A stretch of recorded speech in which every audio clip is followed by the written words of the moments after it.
So, Mike, let's get back to this vaccine thing. I mean, I think you and I have a balanced understanding of this, and we're also just kind of putting a word of warning out there to folks. But something interesting has come out of Japan on some vaccines. I mean, tell us about that and anything else that's on your mind about this.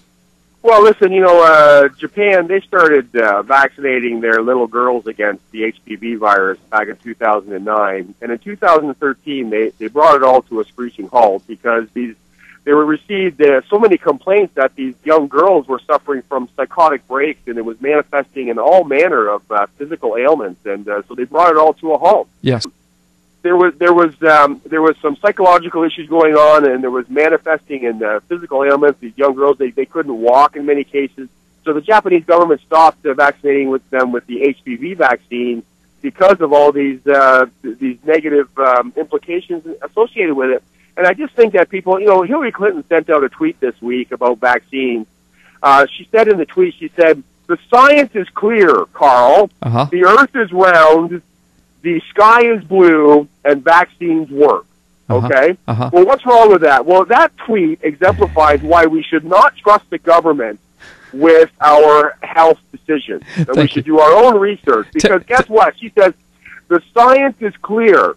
Let's start with the earth is round. Well, guess what? The science is clear. The earth is not round. That's correct. By the way. That's correct. And now we're not saying it's flat, but go ahead and tell them what we're saying. Before you call us all crazy, we're not flat earthers.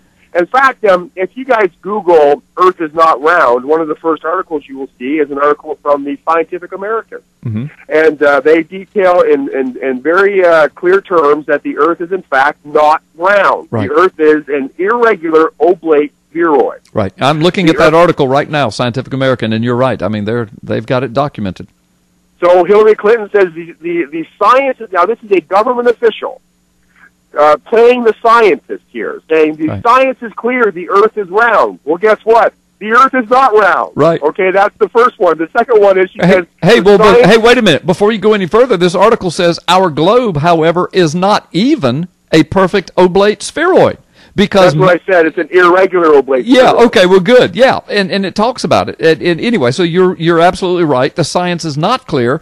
Hillary doesn't know her science. All right, hit the next one. Well, and the Earth is always changing shape. By the way, it's always changing shape because of the oceans are always changing the pull of and the moon is always changing the gravitational pull on certain areas of the planet. And so the Earth is always changing shape, but the Earth is always never round.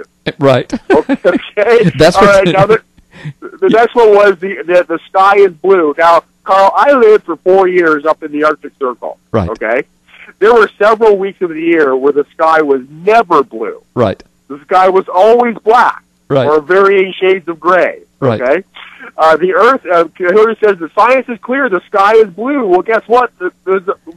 Oftentimes the sky is not blue. It's orange. I've seen it orange or red. Or Thank you. Yeah, I've seen it black. Go ahead. Deep purple.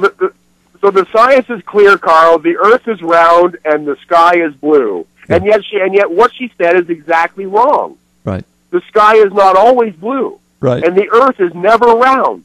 Right. So she exemplifies two things for me. One thing is that you should not trust government with your body. Right. Okay. Especially if they're sticking a needle into you with viruses. You know what? A vaccine is actually they're putting the virus in your body, and in some cases it's a live virus. Right. That they've meddled with, and in many cases it's a dead virus. But they're putting a virus into your body. That's what a vaccine is, and they're tricking your body into fighting a dead or manipulated virus. Exactly. Teaching it to fight the real thing if they ever come across it. Right. And it's brilliant. It's brilliant intelligent design. Yeah, it's brilliant. It really is. It's brilliant science. It is.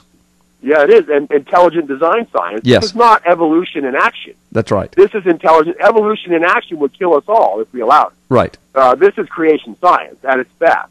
And even Alexander Fleming, who discovered the penicillin antibiotic, which he discovered from mold, which flew into his window while he was on vacation. Even he would say, "Listen, we didn't invent anything here. We just discovered a tool that God gave us, and we're using it to extend life. Right.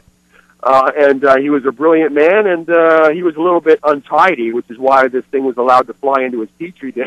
But you know, this was a fortuitous event. Those are his words, a fortuitous event, which allowed us to create a tool which extends life. I would say a providential event. Providential, yes. Yeah. And he called it fortuitous. We call it providential. Whatever it is, right. It is creation science and an intelligent design. Right. And without intelligent design, we would all die from pestilences. That's exactly right. Exactly right. Good stuff. Good stuff. Go ahead. Well, and the other thing that Hillary's the tweet tells us is we shouldn't trust government, and also we should also perhaps, if she says that the sky is blue, maybe we should use that as an example. You know, the sky is sometimes blue. Vaccines do sometimes work, but the sky is not always blue, and vaccines should not always be allowed to be used on people, as is evidence from the experiment where they used these little girls as guinea pigs in Japan. Right.